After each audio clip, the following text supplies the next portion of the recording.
O Clube Atlético Paranaense é o que é em 2024, muito por causa de um projeto que Mário Celso Petralha liderou e executou. Ironicamente, o Atlético também só existe em 2024 por causa de um projeto que Petralha arquitetou, mas não conseguiu concretizar. Se aquele primeiro plano desse certo, o atleticano provavelmente torceria hoje para outro time, com outras cores, outro nome, outro escudo, com outra história. Seria um clube jovem, de apenas 29 anos, mas uma virtual potência nacional com galeria de troféus de fazer inveja em muito time tradicional.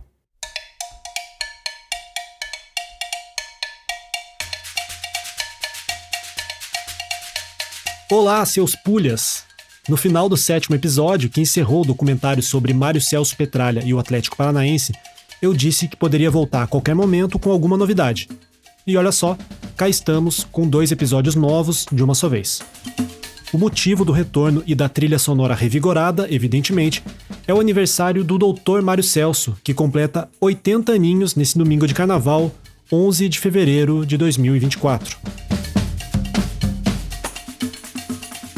Para matar a saudade do podcast, a gente traz assuntos que ficaram de fora dos roteiros originais do documentário. Começamos com a lendária reunião que quase acabou com o Atlético para transformá-lo em algo ainda maior. Uma história que revela um pouco mais sobre o lado cartola de Petralha, com direito a áudios inéditos de uma entrevista dele.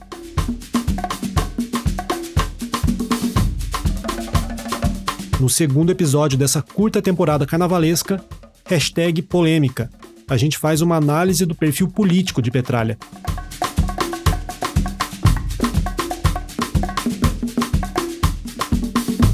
Foi legal demais produzir a primeira temporada do documentário, com 7 episódios abertos e mais 3 exclusivos para apoiadores. Só no Spotify, a maior plataforma de podcasts do mundo, tivemos mais de 35 mil reproduções. Ficamos por 3 semanas nas paradas do Spotify Brasil e alcançamos a 13ª posição entre os podcasts da categoria. Na retrospectiva 2023 do Spotify, a gente entrou no top 10 de 3.400 ouvintes e fomos o podcast mais ouvido do ano para 1.500 pessoas. Sinal de prestígio. No YouTube, onde os nossos episódios também ficam disponíveis, tem outras 50 mil visualizações. E as estatísticas revelam ouvintes de todas as regiões do Brasil e até de outros países. Ou seja, foram ótimos resultados para um podcast independente e de baixo orçamento. Então, muito obrigado a você que fez parte disso. E como forma de retribuição, a gente publica agora novos episódios abertos para todo mundo. Mas não custa lembrar que continuamos aceitando apoio no site de financiamento coletivo apoia.se/Senhor da Razão ou no Pix contato@senhordarrazão.com.br. Sem mais enrolação, vamos ao primeiro episódio dessa temporada especial em comemoração aos 80 anos de Petralha. Seja novamente bem-vindo ou bem-vinda ao podcast Senhor da Razão. Ei, Petralha, I love you. A democracia é fundamental. Eu sou movido a desafio. Futebol não é assim, futebol não é fácil, esses pulhas. O tempo é o senhor da razão. O tempo é o senhor da razão. Para variar, voltamos a falar de 1995, o ano em que tudo começou a mudar para o Atlético. Foi em maio de 95 que Mário Celso Petralha tomou as rédeas do clube como líder de uma comissão gestora que derrubou o então presidente Russensreich após o histórico Atletiba de Páscoa, em que o Furacão perdeu de 5-1 para o Coxa. Naquele ano, o Atlético estava profundamente endividado e jogaria a Série B do Brasileirão, assim como o Coritiba. Já o Paraná Clube estava voando. Era o único time do estado na Série A e na Copa do Brasil. Tinha dinheiro em caixa, uma dezena de imóveis bem avaliados e mais de 30 mil sócios, heranças dos clubes Colorado e Pinheiros, que deram origem ao Paraná 6 anos antes, na fusão de 1989. O contraste entre os times fazia circular nas praças e bocas malditas um boato que hoje parece impensável. O Paraná, com sede no começo da rua Engenheiros Rebouças, estava para comprar o clube do final da rua. Nós já sabíamos desde o início do ano que havia essa pretensão do Paraná Clube de crescer ainda mais e incorporar o espólio do Clube Atlético Paranaense, que eles viam como uma condição iminente. Esse é João Augusto Fleury da Rocha, o Fleury. As pessoas, os nossos adversários, achavam que havia um clube consolidado aqui em Curitiba e havia o Paraná Clube, que era emergente, e o Atlético, que era um pré-falimentar. E eles estavam crescendo o olho nesse espólio. O procurador federal Fleury já apareceu nesse documentário no episódio 7, lembra? Ele foi vice-presidente administrativo e presidente do Conselho Deliberativo no início dos anos 90. Em 95, era coordenador jurídico do clube. Fleury me falou que muitos atleticanos estavam com medo de o clube ser incorporado pelo Paraná, e que esse medo não era à toa. Não era só uma bravata, então, era uma possibilidade. Era um risco real. Um risco a ponto de pensarmos que alguma coisa tinha que ser feita. E essa alguma coisa que tinha que ser feita, ela vem num contexto que foi justamente o 5-1. O 5-1, na verdade, não foi só, como aquela história, não é só o futebol. Tinha mais coisa. O Mário Celso e nós estávamos todos preocupados. Não era só com aquele resultado de 5-1, porque o futebol da quarta-feira ele se reverte no domingo. No campo da disputa da bola, as coisas se sucedem com muita rapidez e se renovam. Então, a questão nossa era com a instituição, com a sobrevivência, a manutenção do Atlético Paranaense e o seu crescimento à vista da nova realidade do futebol brasileiro.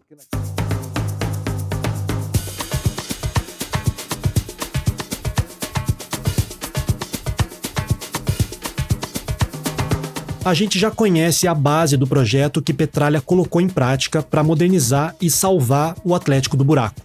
Em resumo, ele passou a gerir o clube como uma empresa, se desfez do parque aquático em um negócio com o governo estadual, investiu em infraestrutura e na formação de atletas. O que muita gente não sabe é que o projeto original de Petralha previa algo ainda mais impactante. Ele queria promover uma fusão com o Paraná Clube. Se conseguisse, o projeto de comandar uma potência continental do futebol pularia etapas. Primeiro, o clube não precisaria sequer disputar a Série B em 95. Começaria jogando a primeira divisão já no segundo semestre. Isso sem falar na soma das torcidas, das receitas e, principalmente, dos patrimônios. No papel, tudo fazia sentido.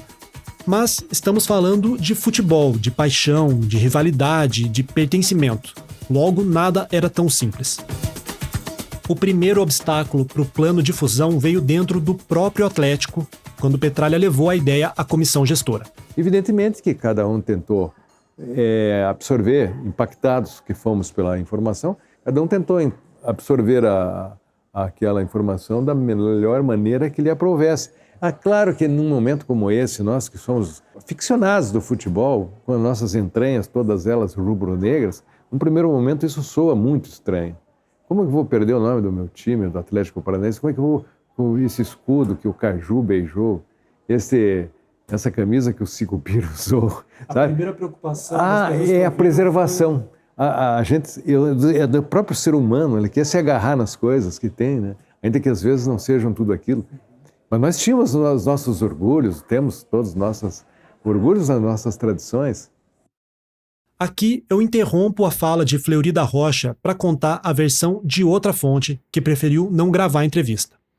Essa pessoa também trabalhava no Atlético em 95 e disse que Petralha não demonstrava nenhum apego afetivo à história e aos símbolos atleticanos. Numa dessas reuniões internas sobre o plano de fusão, Petralha teria dito algo como: "Sério que vocês têm orgulho disso? Desse estádio caindo aos pedaços? Desse clube falido?"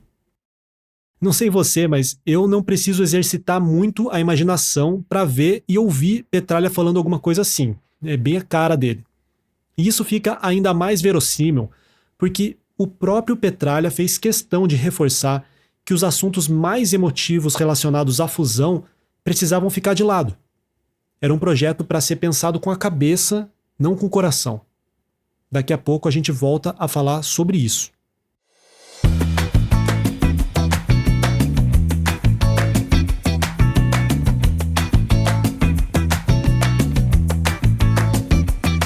Como bom vendedor persuasivo, Petralha conseguiu convencer a cúpula do Atlético de que a melhor solução era uma fusão. Analisando racionalmente, o clube tinha muito a ganhar principalmente em patrimônio, que poderia ser vendido e revertido em grana para o caixa. Para você ter uma ideia, só em imóveis e sedes sociais o Paraná Clube tinha 1. O estádio Dorival Brito e Silva, num complexo ao lado da rodoviária, com piscina e estacionamento, num terreno da extinta rede ferroviária. 2. A sede social da Avenida Kennedy, também com piscina, além de salão de festas, quadras, etc. 3. No município de Quatro Barras, a antiga sede campestre do Clube Água Verde, time que deu origem ao Pinheiros. 4. A sede do bairro Tarumã, que também tinha piscinas, campos de futebol, quadras de tênis.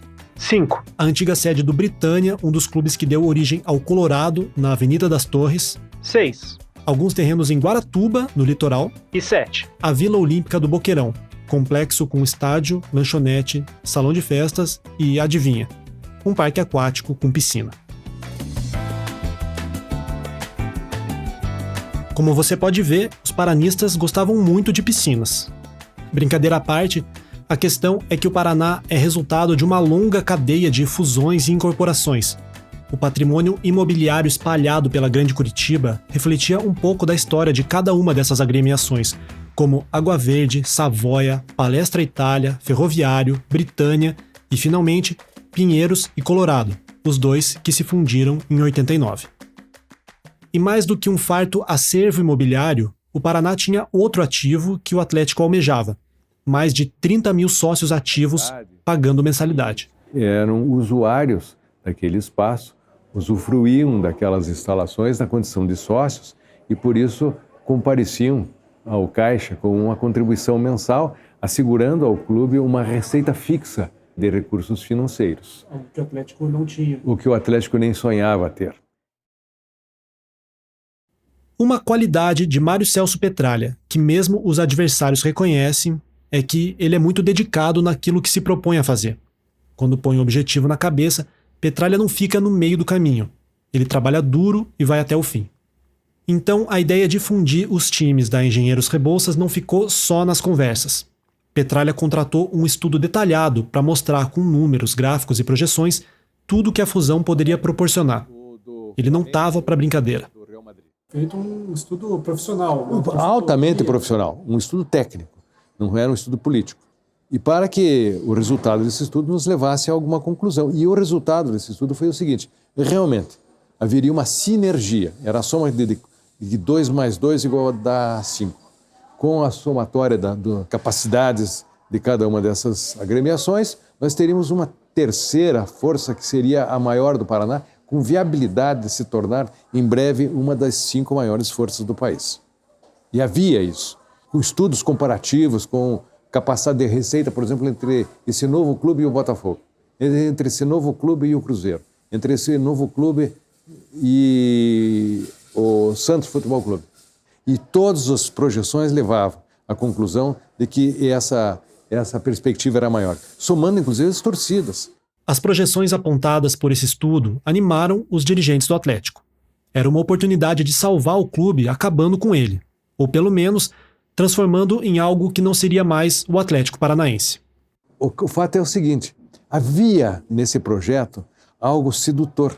E essa sedução, ela nos levava a abreviar no tempo um desgaste que naturalmente nós teríamos em fazer crescer o Atlético e fazer crescer o Paraná Clube.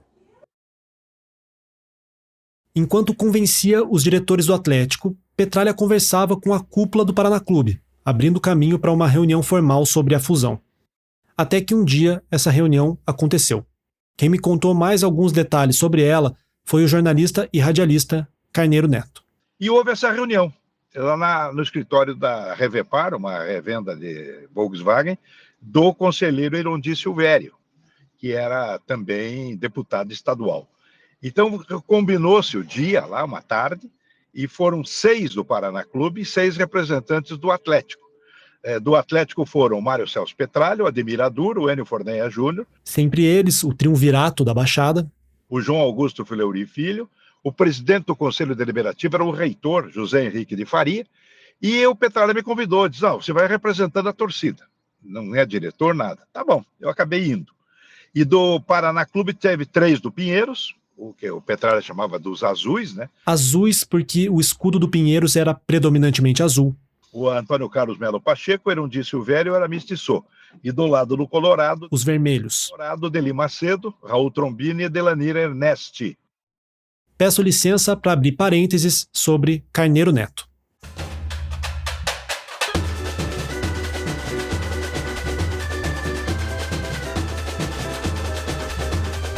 Carneiro Neto era uma pessoa de confiança de Petralha, uma espécie de conselheiro para assuntos do Atlético. Em 95, mesmo ano em que assumiu o Furacão, Petralha e Atilano Dion Sobrinho, ambos sócios majoritários do Grupo Inepar, colocaram no ar a rádio CBN Curitiba, nas frequências FM e AM. E em 97, a rádio AM virou a Banda B. Carneiro Neto foi convidado para ser a estrela da equipe esportiva dessas rádios, ao lado de craques da comunicação como Barcímio Sicupira, Edgar Felipe e Marcelo Ortiz.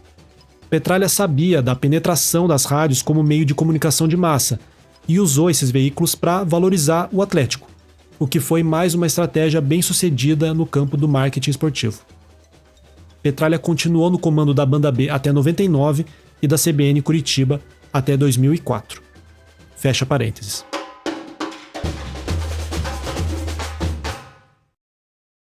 A reunião entre a cúpula dos times da Engenheiros Rebouças aconteceu numa sala da antiga concessionária Revepar. Ela ficava na rua Conselheiro Carrão, no Juvevê. Mário Celso Petralha pediu a palavra e começou a sua apresentação, com direito a projetor de slides, o pai do PowerPoint. Quem nos fala mais sobre essa apresentação, novamente, é Carneiro Neto. Qual era a ideia?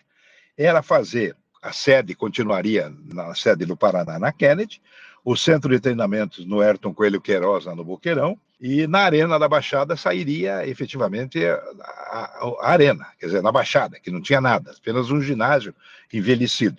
E lá no Dorival de Brito, o plano era fazer um shopping center.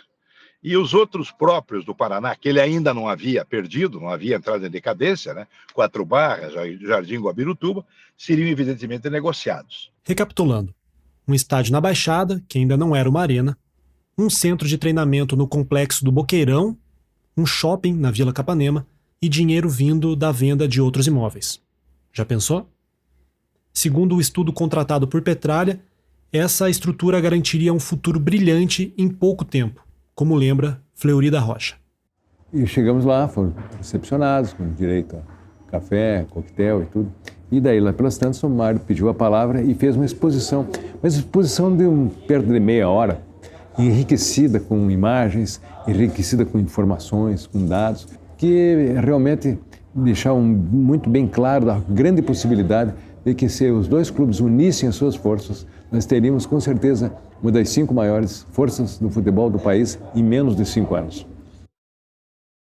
Ok, agora vamos parar um pouco de pensar como empreendedores da bola, como visionários do soccer business, e vamos pensar como o bom torcedor leigo de arquibancada.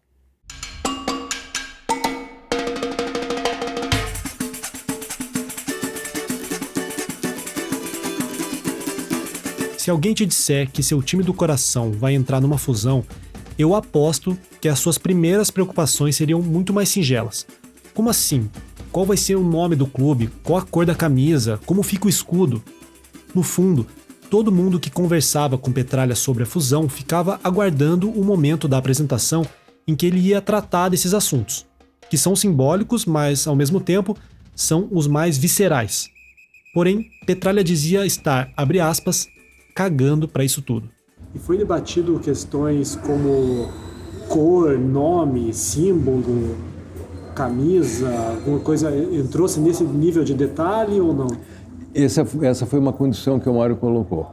Disse, olha, se nós quisermos pensar em cor de camisa, se pensar em símbolo, se pensar em nome de clube, nós vamos perder nosso tempo com assuntos secundários. A questão é nos focarmos no sucesso. Se eu for campeão do mundo, o que me importa a cor da minha camisa? Se eu for campeão do mundo, o que me importa do símbolo que eu vou carregar no peito? O que importa são as pessoas. O que importa são os princípios que nos inspiram. O que importa é nós termos uma unidade vencedora. Não queremos ser unidos no fracasso, queremos ser unidos no sucesso.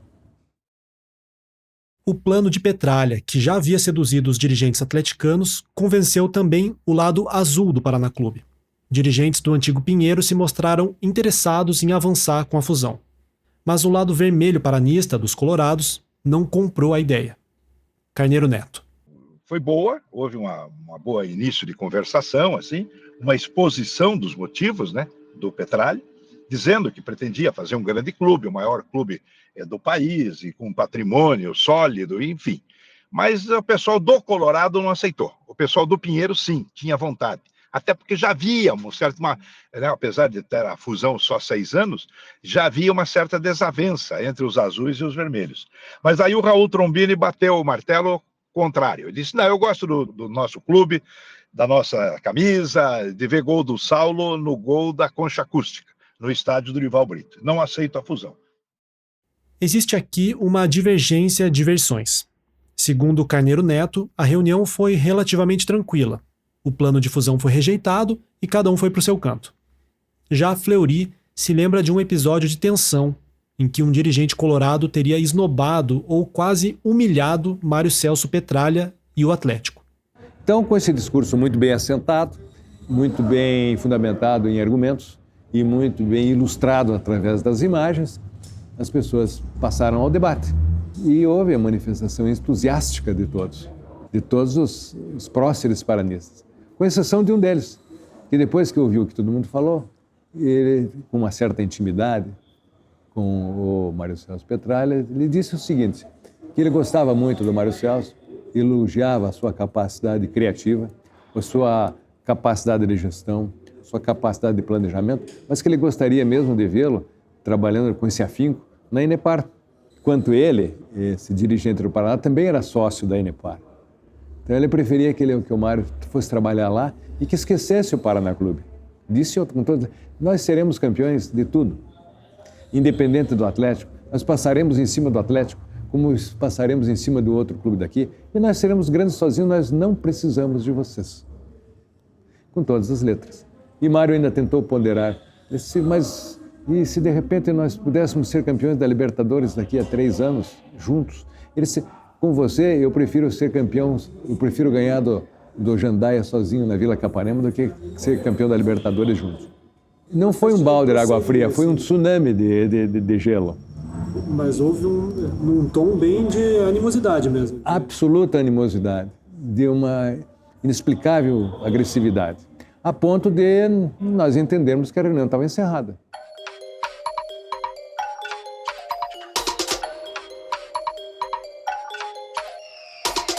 Depois da recusa dos dirigentes colorados, a reunião foi encerrada.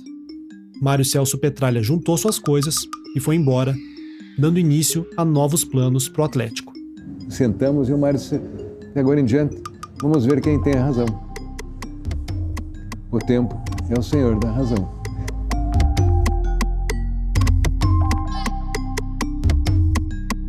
Da minha parte, eu entendo a recusa paranista para uma fusão. O Paraná Clube era a sensação do momento. Em 95, foi tricampeão paranaense e chegaria ao Penta em 97, um feito que o Atlético nunca realizou. A rigor, quem estava desesperado por mudanças era mesmo só o Atlético. Foi a diretoria rubro-negra quem bateu a porta do tricolor, não o contrário. O principal ativo que o Atlético tinha para oferecer era a sua torcida e sua história.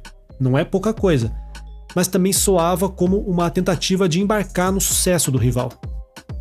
E acima de tudo, a gente tem que lembrar que em 95, Mário Celso Petralha não era o Petralha que a gente conhece hoje. Ele era um grande empresário e político, iniciando uma trajetória como cartola. Não tinha um portfólio de realizações dentro do futebol para passar credibilidade a um plano daquele tamanho. Então é fácil olhar em retrospectiva e dizer que o Paraná Clube foi soberbo, ou até que foi burro por deixar passar a oportunidade. Porém, é difícil imaginar que pudesse ter sido diferente. Em 2020, durante a pandemia, o então repórter da Gazeta do Povo, Fernando Rudnick, entrevistou Petralha.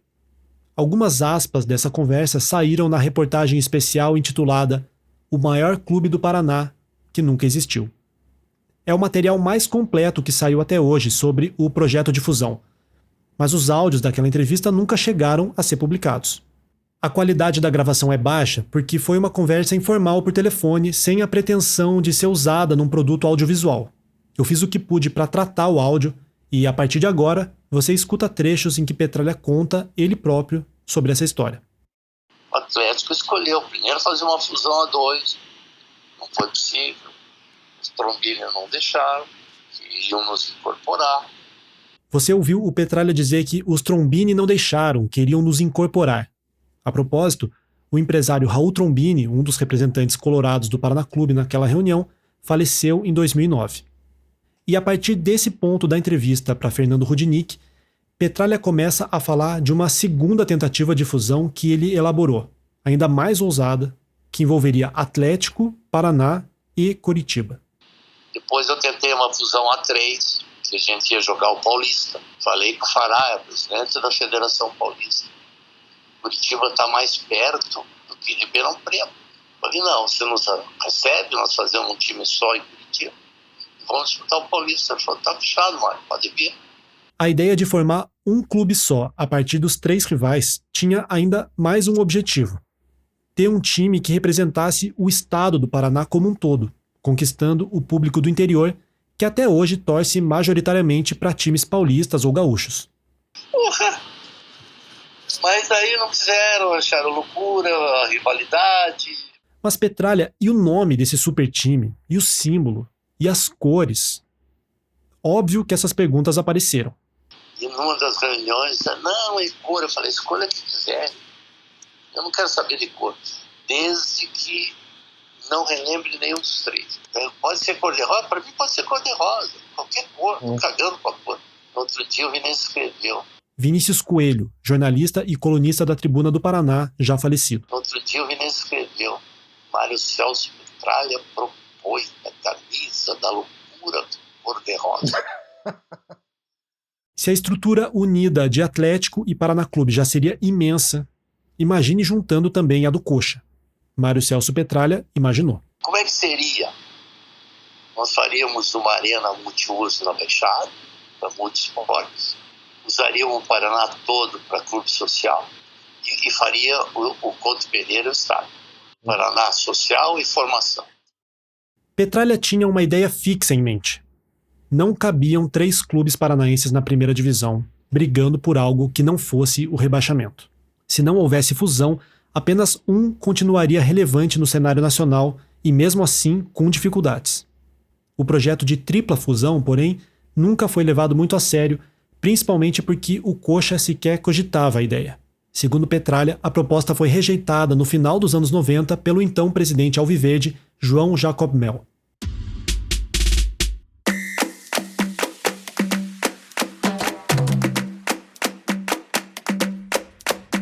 Essa lógica de fundir rivais para formar algo maior, capaz de dominar o mercado local e de competir com peixes grandes de fora, tem tudo a ver com o perfil empresarial de Mário Celso Petralha. O grupo Inepar, do qual ele era diretor e sócio majoritário, virou um gigante fazendo isso, incorporações, fusões e joint ventures e tal. Então não é surpresa que Petralha tenha tentado aplicar essa mesma lógica ao clube que ele comandava. Em qualquer campo de atuação, Petralha queria ser gigante, custasse o que custasse. Para o Dr. Mário Celso, não há objetivo grande demais que não possa ser alcançado. Um time curitibano ser campeão do mundo? Por que não? Basta que as pessoas estejam dispostas a fazer os sacrifícios necessários. E você? Acha que Mário Celso Petralha tinha razão ao tentar criar um super time paranaense que rapidamente se tornaria uma potência nacional ou continental? Ou isso é papo errado de um homem que coloca os negócios e as ambições acima das emoções e das paixões? Deixa a tua opinião na caixa de comentários do Spotify ou do YouTube, a gente quer saber. No episódio que vem, o último desse especial de 80 anos, a gente discute o perfil político de Mário Celso Petralha. Esse documentário tem pesquisa, produção, entrevistas, locução, roteiro e edição sonora de Felipe Andretta. A revisão é da atleticana Clara Vicente. A vinheta carnavalesca foi montada pelo palmeirense Vinícius Antunes e nós usamos trilhas sonoras da Soundstripe e da Artlist. O site e a identidade visual são do flamenguista Fabrício Vinhas e a assistência de produção é do atleticano André Carneiro. Além de entrevistas exclusivas, esse episódio teve áudios da Gazeta do Povo. Obrigado e até a próxima.